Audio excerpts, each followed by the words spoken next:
my attendance record is probably better than some of the members. What happens at these meetings? Well, I have to say they're extraordinarily boring, and I do have some sympathy for the people who have to sit through them. But one of the things you have to ask yourself is, why are they so boring?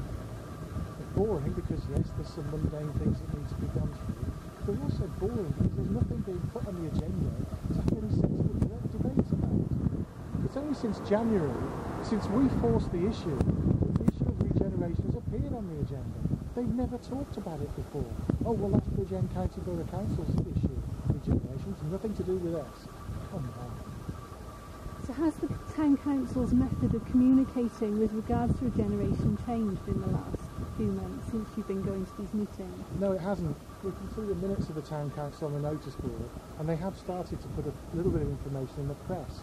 But the reason the information's in the press is because we've been asking awkward questions, and they've had to give statements to the press to justify their actions.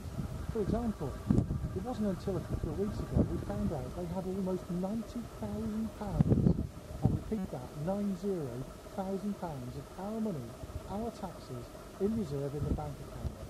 That's money that hasn't been spent and isn't earmarked to be spent. What's it doing sat there? Why collect it from us if they're going to do nothing with it? I've also asked the question, how much money have the Town Council spent talking to us, communicating with us, asking our views and opinions? And do you know what the answer was? The Lady Mayoress was very pleasant, but she said actually the answer was zero. What does that say? Good.